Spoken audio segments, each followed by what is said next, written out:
trust in us and we'll be champions.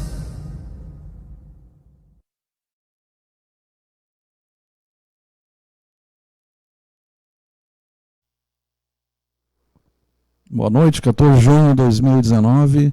Nós vamos ter 4 semanas sobre a obra do Kardec, o Espiritismo, a vida dele e os precursores, como tudo começou. Lá na metade do século XIX.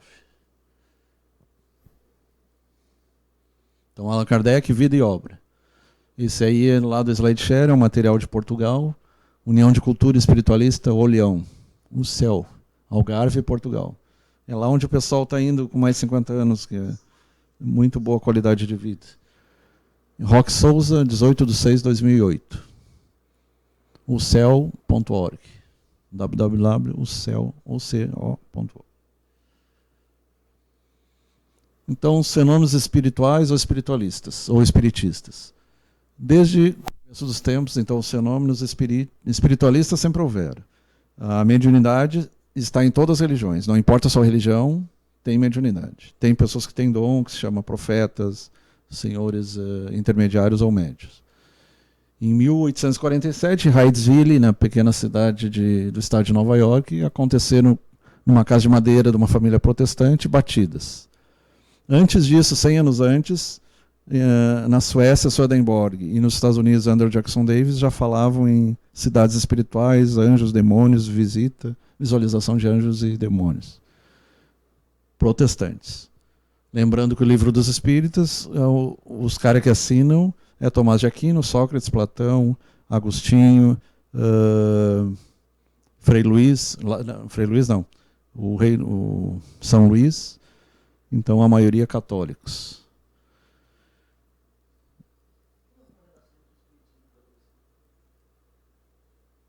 Tem um cara que era arcebispo de Olinda, do Ceará, no Pernambuco, né? Só lembrando, pessoal, que ele tem 2 livros escritos dele pós-morte. Ele era católico, Flávio, mas era espiritualista. Perguntei para o Flávio agora se tinha alguma relação entre o... O Fenelon era sacerdote católico e era espírita também. Perguntei para o Flávio se tinha alguma relação entre o espiritismo e o catolicismo. Porque eu vejo que o catolicismo, ele, em geral, ele parece bastante acolhedor com o espiritismo. Eu não vejo tanta crítica do catolicismo e espiritismo. Até porque os autores do Livro dos Espíritos eram católicos, a maioria. Agostinho, São Luís. Uhum. Já de outras religiões eu já vi atacarem mais o espiritismo, mas eu vejo que o catolicismo, ele parece que tem uma boa relação com o espiritismo. Sim. E até mesmo com a Umbanda, né? Pelo menos no Brasil. Até é uma relação entre os santos católicos e os orixás da Umbanda. Mas esse é outro tema. Mas então teve o Fenelon, teve vários sacerdotes que eram espíritas e eram católicos também. E esses outros que eram protestantes, o espiritualismo anglo-saxão chamado, ele não aceita a reencarnação. Se tu pegar o livro de Urântia, não fala em espiritismo nem em reencarnação. Eles têm uma outra visão. E a gente deve respeitar. Cada um tem sua visão de mundo, cada um tem sua verdade. Oi? O Estado é laico. Fenômenos mediúnicos ostensivos, então ele pode ser natural ostensivo ou artificial provocado pelo magnetismo, que é um outro estudo que a gente vai tentar ver se acha algum material. Que foi o precursor do espiritismo, o magnetismo. Mesmer, entre outros pesquisadores. Poisseguro e outros. Presenciado em todas as épocas da história humana e em todas as latitudes. Leste, oeste, norte, sul. Formas estranhas, ruídos insólitos, chamados RAPs, fenômenos sem nenhuma causa. Parapirogênesis, que é a produção de fogo à distância, combustão humana espontânea, poltergeist, ou espírito brincalhão, e Haunting, casas mal assombradas, sempre confirmando a existência de algo além da vida material. Telepatia, clarividência, psicocinese, todos os fenômenos paranormais também. Lá em cima aparece o Gasparzinho, que é o que representa o chamado perispírito, né, que é o psicossoma, o corpo espiritual. É o intermediário entre o espírito e o corpo. Então, como eu tinha falado, em Hydesville, no estado de Nova York, uma casa de madeira simples, uma família protestante, 3 filhas adolescentes e aqueles fenômenos das pancadas. E começaram para quem conhece o jogo do copo, tábua Ouija, respondendo sim e não, e respondendo pelas letras. Tem várias. E respondeu que era um mascate que tinha sido morto e depois acharam o corpo dele lá. E aí pararam as pancadas. Contar uma história interessante.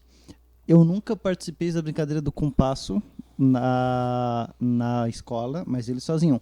Alguns anos depois eu fui descobrir que existia algo que serviu como base para o compasso, que é o tabuleiro Idia. Isso. Né? Então, na brincadeira do já compasso... Já tem uns 200, 300 anos. Parece que na até a China. China parece que foi.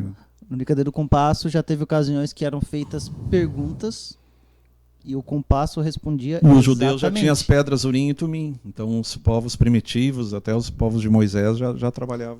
Eu já acompanhei, foram feitas algumas perguntas para algumas pessoas lá na roda que estavam participando. Perguntas que até então essas pessoas não tinham falado para ninguém e o ser que estava respondendo, ele acertou em cheio. O que era? Porque eles leem nossos pensamentos. Uhum. Então, só que pelo que eu vi, era um espírito zombeteiro, eu acho, porque nesses ele casos contou muitas zombeteiro. Mentiras de propósito. Isso. Ele contou muita mentira para realmente abalar psicologicamente as pessoas que estavam ali. Ele contou umas histórias ali, falou que uma pessoa lá estava grávida, falou não sei o que de outra pessoa. Ia cair tal número na loteria. Sim. Então ele caçoou da pessoa ali, né? Espíritos sérios não participam desse tipo de coisa. Uhum. Então eu recomendo que não participem desse tipo de brincadeira. Muito menos tabuleiro Idia. Esse é o mais sinistro de todos, né? Inclusive, e até porque hoje em dia a transcomunicação é instrumental. Tem a mediúnica, que é o que a gente vai falar, mas existe por instrumentos, que é tecnologia. Tem até no próprio tabuleiro Idia, lá tem um panteão de espíritos ruins que governam lá aquele tabuleiro lá, que já teve gente que já entrou em contato com eles e falou que a coisa é sinistra. Os demônios. Então, se você ler Clavícula Salomão e algumas outras...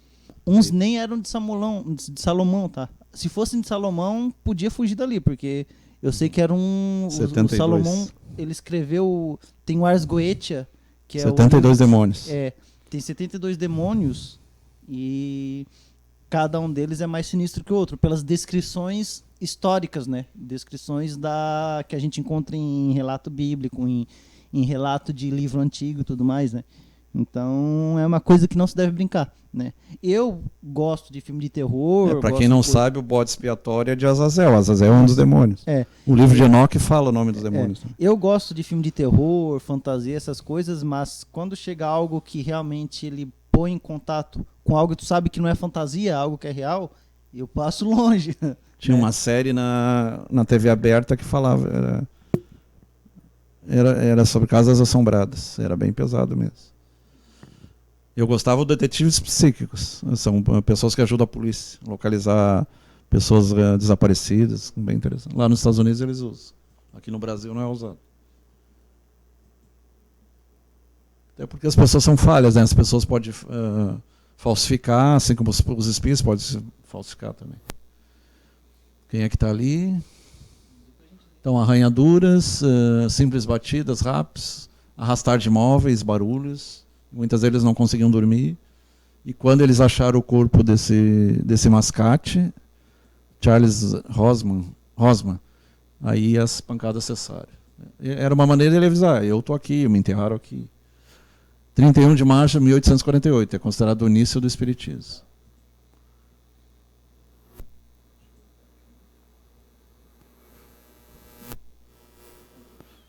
Sons tornaram-se mais fortes e vibrantes que nunca. 31 de março de 1848. Então Kate Fox era uma das três, desafiou aquela força invisível a repetir as batidas que ela dava. 2 dedos, 2 era sim, 3 era não, por exemplo. E aí repetia.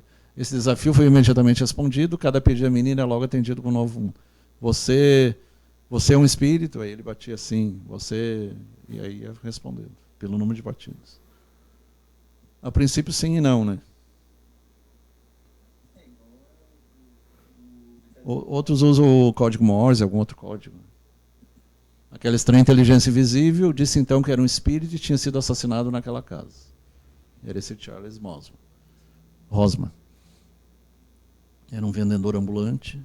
Um antigo inquilino o mataram por questões de dinheiro, enterrando seu corpo numa adega a grande profundidade. E aí depois eles escavaram e acabaram achando os ossos. Teve até um filme que fala mais ou menos parecido, que o cara começa a quebrar a casa toda. Não sei se tu viu aquele filme. Ele escutava as batidas e... Não lembro o nome do filme agora. Mas era parecido, era nesse estilo aí. Mas acho que é baseado nesse fato aí. Eles só adaptaram. Né? Paris, 1848, aí começaram os fenômenos das mesas girantes por toda a Europa, principalmente Paris. No início era mesmerismo, magnetismo. Muitos eram fraudados mesmo. No próprio filme do Kardec, ele examina uma seção e embaixo do chão tinha um imã, então muitos usavam imã para repelir para a mesa subir. Agora, outras sessões que ele assistiu, que a mesa subia 1 metro, 2 metros, um imã não consegue repelir tanto assim, para a mesa subir quase até o teto.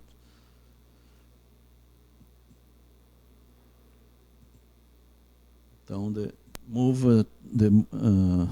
nas mesas girantes. Turntables. Fenômeno das mesas girantes ou dança das mesas. Na fase inicial, perdurou até 1870, objetos de curiosidade, divertimento, especial nos salões nobres europeus. Então as mesas começavam a se mexer, a balançar.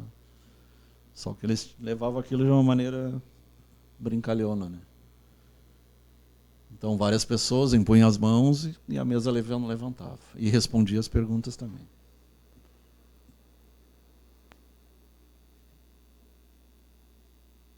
Só que enquanto está o sim não é tranquilo, mas quando começa a responder questões filosóficas, o negócio fica mais... Ainda que muito lento, produziu resultados excelentes. Assim chegou às mesas girantes ou falantes. Usavam pranchetas, usavam a corneia e aparelhos, até chegar ao lápis propriamente. Na época ainda era bem primitivo o lápis. Era usada a pena ainda, né?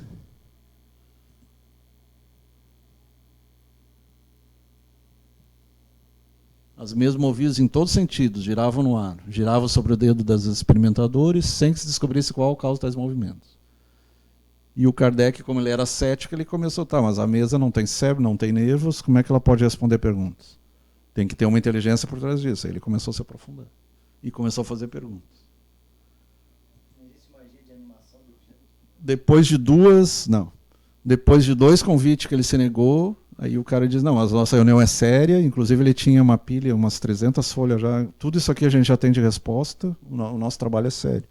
Aí ele foi, e ele mesmo começou a ter resposta, inclusive sobre o passado dele, que ele foi sacerdote druida, na época da Gália ele era Allan Kardec, aí ele passa a usar esse pseudônimo a partir daí, e não mais Hippolyte Léon Denisard Rivail, que até os 50 anos ele tinha vários projetos científicos, participava da Academia de Ciências de Paris, dava aulas, traduzia inglês, alemão, francês, várias línguas, e ele acabou sendo até expulso da academia por estudar o espiritismo. Mesmo ele tentando convencer os colegas dele que aquilo era sério, era usado o método positivista de Augusto Comte, mesmo assim eles não aceitaram. Era motivo de diversão. Os médicos eram convidados a provocar tais fenômenos para a diversão e curiosidade dos presentes.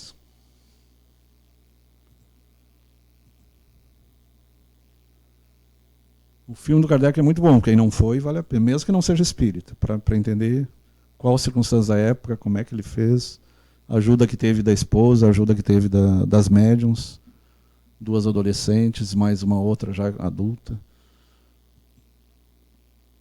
Desinteresse pela rotina. Com o passar do tempo, frívolos interesseiros foram se afastando, só ficando na observação tais fenômenos, investigadores sérios, interessados no estudo da origem científica do acontecido. Lembrando aquelas aulas anteriores lá filosóficas, do Kuhn, Thomas Kuhn, aí houve anomalias, lembrando aquele gráfico, anomalias, aí eles passam como estudar essas anomalias, que hoje chama psicologia anomalística, para substituir a parapsicologia. Os fenômenos existem, que não é o fenômeno UFO, então vamos estudar o que tem por trás disso, de maneira séria, científica. Ectoplasma é uma energia produzida dentro das células, mas quando ele é exteriorizada, ele é C130 e poucos, H700, é uma forma, não existe fisicamente, ele é extrafísico. É produzido pelos químicos, os espíritos químicos, desencarnados químicos. E tem cheiro de enxofre, entre outros, ozônio, fica um cheiro de ozônio no ar. Se tu olhar a forma, tu diz, tá, mas como é que pode ter uma substância assim? Tem 130 e poucos de um, 60 de outros. Uma forma bem... Aceita a existência de uma interferência espiritual nos acontecimentos. Que o próprio Kardec começa, se é inteligente, tem que ter uma causa inteligente. Lei de ação e reação, causa e efeito. Então, em 1854, o professor Hippolyte Léon Denis Rivail tomou contato com o fenômeno das emissões girantes. O senhor Fortier, que é esse que era o magnetizador, o Kardec já estudava magnetismo já há 15, 20 anos, pelo menos, estabeleceu amizade em virtude de seus estudos sobre o magnetismo.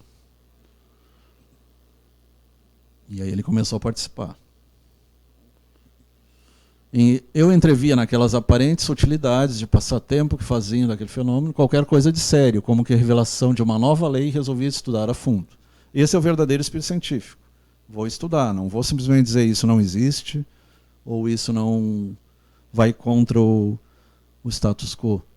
Tive o ensejo de ver comunicações contínuas, respostas a perguntas formuladas, algumas vezes mentalmente, o que acusava a intervenção de uma inteligência estranha. Como o Harlan falou, eles respondiam ao pensamento, muitas vezes antes da pessoa formular a pergunta, eu já respondi. Isso acontece também na transcomunicação instrumental. Vem a resposta, muitas vezes antes da pessoa emitir a pergunta propriamente dita.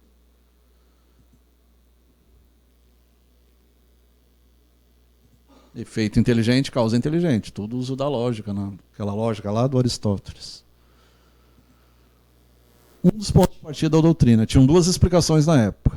A maioria dizia que eram os próprios médiuns, por telepatia e por telecinese, por ação à distância, mente sobre a matéria, produziu os fenômenos. E a teoria espirítica diz não, que eram espíritos encarnados, já não tinham mais a matéria física, que então tinha as duas explicações para a época. Tem livros, se tu pesquisar, tem livros de 300 e poucas páginas dizendo que é leitura de pensamento, telecinese, pessoas que eram contra o espiritismo. E tinha aqueles que acabaram aceitando. Muitos eram descrentes, como o Oliver Lodge e outros. O próprio Kardec era descrente, mas estudando os fatos, William Crookes e outros acabaram descobrindo que eram espiríticos mesmo. William Crookes estudou 3 anos o espírito de Cat King. Ele inventou o talho, inventou o tubo de raios catódicos, que é das televisões antigas, tudo descoberta do Crookes. Prêmio Nobel, né? Ele, Charles Richet e outros eram prêmios Nobel. O Charles Richet na parte das alergias. Então, Hippolyte Léon Denis Rivail tomou conhecimento da sua missão de codificador. Aí foi dito a ele, não, tu vai organizar isso tudo aí. E ele perguntou, e se eu falhar? Nós vamos escolher outro. Se tu falhar, nós vamos escolher outro. E quem estava por trás é o Espírito de Verdade, que é o próprio Cristo, né? Então, para aqueles que combatem o Espiritismo, quem está por trás do movimento é o próprio Cristo. Uma noite manifestou-se Zéfiro. Eu tenho para mim que esse Zéfiro é o mesmo que faleceu há pouco tempo atrás, o Valdo Vieira. Porque tem até um livro, que o livro é Zéfiro. Então ele mesmo se intitula Zéfiro. Aí, por um motivo ou outro, ele se afastou do espiritismo, mas na época ele ainda era espírito. Declarando seu espírito protetor. Contou-lhe que o conhecer em uma existência anterior, no tempo dos druidas na Gália. E aqui vou fazer um adendo, que a maioria dos espíritos não aceita, mas eu pessoalmente eu acho que tem fundamento. Para mim, o Chico é o Kardec reencarnado. E é interessante que o Chico era muito amigo do Valdo Vieira, inclusive escreveram livros juntos, Evolução em Dois Mundos e outros. Evolução em Dois Mundos é fantástico, cada um escrevia um capítulo ou uma página, e o Valdo e o Chico lá na cidade natal dele, e o Valdo na outra, para onde o Chico foi depois. Então no início eles eram amigos, depois acabaram se separando. E na época dos druidas, na Gália, lá da época dos celtas, quando o Rivail se chamava Allan Kardec. Por isso que ele começa a usar o termo. Ele até foi criticado por isso. Por que tu não usa o teu nome mesmo? Ele resolveu separar para não confundir vida acadêmica com a vida, os estudos espiríticos propriamente. Tem mais uma partezinha ali. Zéfiro revelou o Revaio sua missão de codificador da doutrina, para a qual seria convocado pelo Espírito de verdade, que é o próprio Cristo. Anunciado lá em Pentecostes, o Consolador prometido, vai fazer lembrar todas as coisas, os filhos e filhas profetizarão, Paulo já falava isso. Em 1857, Livro dos Espíritos. 3 anos depois, Livro dos Médiuns, 1861. 3 anos depois, o Evangelho segundo o Espiritismo, baseado no Sermão da Montanha. Então, muitos dizem, é Bíblia Espírita. Não, não é Bíblia Espírita. Ele é baseado na Bíblia Católica, só o Sermão da Montanha, e aprofundado. O Gandhi já dizia que se tu deixar só o Sermão da Montanha, e mesmo que tu destrua todo o resto, o Sermão da Montanha resume tudo. O Céu e o Inferno em 65 e a Gênesis em 68. E após a morte de Kardec, obras póstumas. Oi? Fala sobre a identidade do universo, da Terra, a Gênesis de Moisés, faz um comparativo com o estudo da Bíblia mesmo. E no Obras Póstumas ele diz, é dito para ele, no final deste século, que é o século XIX, ou no início do outro mais tardato, vai voltar. Então, entre 1860 a 1910, que é o nascimento do Chico Xavier, em 1910. Para aqueles que não aceitam o Chico como a reencarnação de Kardec, eu faço a pergunta: quem seria então, se não é o Chico? Fisicamente ele tem certa semelhança, isso aí é um dado. Tem alguns que dizem que era o outro lá de Minas, o Barzanufo, mas o Barzanufo não tinha nada a ver fisicamente. Tinha a ver em termos de conhecimento, mas não em termos de... E alguns alegam, porque o Chico não tinha conhecimento. Será que um cara que não tem conhecimento vai escrever Parnas de Além Túmulo? Mais de 100 poetas dos poetas parnasianos? Porque mal ou bem eles tiram da mente do médium. Ele tem que ter algum conhecimento prévio para... Se ele é totalmente ignorante, como é que ele ia produzir uma... E são 480 livros, né? Que ele produziu mediunicamente. Allan Kardec, o homem que aceitou o compromisso, codificador, os ensinos dos espíritos, organizou o Livro dos Espíritos. E as demais obras consolidaram o espiritismo, realizou sua tarefa, condenou. E ainda fez a Review Espírita, que era a Revista Espírita, que até pouco tempo atrás ainda existe, né? Mas na época foram 10, 15 anos seguidos. Isso ele fez durante 10 anos, pelo menos. Depois acabou falecendo, desencarnando. Mas ali está o túmulo dele, em Père Lachaise, lá na parte leste lá de Paris. 31 de março de 1869. Pelo Espiritismo, a humanidade deve entrar numa nova fase do progresso moral, que é sua consequência inevitável. E eles fizeram um dome, tipo, no estilo druida mesmo, para fazer o túmulo dele. Epitáfio de Kardec: nascer, morrer, renascer ainda, progredir sempre. Tal é a lei. Natre, morrer, renaître e progresser sans cesser. Teles la loi. Essa é a lei. Nascer, morrer, renascer ainda e progredir sempre. Tal é a lei. Maria Souza, Olhão, Portugal. Por hoje é isso só. Um abraço, vamos ver quem está ali. Salete Rosa. Ana Paula Rosa Delfino, Bukowski. Adriano Pires. Salete Rosa. Alcides Carvalho. Ana Paula Rosa Delfino. Pepe Viana. Hermínio Mazuco Pacheco. Beto Madeira está ali do lado. MF está ali do lado. Gilmar Margil. Alcir Caetano. Simone Bortolato. Jacques Sorato. O Jacques ele é evangélico, mas tem a mente aberta. Laudeci Badio Alves, Wagner Silva, Xande, Manu Feliciano. Um abraço para o Jacques. O Jacques é o único cara que tem doutorado, apresentou a tese dele lá nos Estados Unidos esse ano. E ele tem, a Bíblia dele é interessante, é a Bíblia dos pastores. Ela mostra as 9 vindas de Jesus depois de ser crucificado. A última para 400 pessoas, quando ele sobe. Para os 2 discípulos de Emaú, para Maria Madalena, a primeira, para os 11, para os 12. Então, várias aparições. Ele ficou durante 90 dias, 3 meses, até subir ao Pai. Então, Jesus já voltou. Para quem está esperando que ele vai voltar, eu tenho uma notícia triste para vocês. Ele já voltou. Voltou 9 vezes, depois subiu. E para que voltaria hoje em carne para ser morto de novo? Não teria sentido, né? Pior ainda aqueles que pensam que ele é o próprio Deus, que aí o homem teria matado Deus. Como é que o criatura mataria o Criador? Hã? Mas tem um dos filósofos da época, o Denis Diderot, que dizia: como é que eles vão matar Deus, matar o Filho de Deus para satisfazer... É mais ou menos isso, é como se tivesse matado o próprio Deus. Um abraço a todos, semana que vem continuamos aí.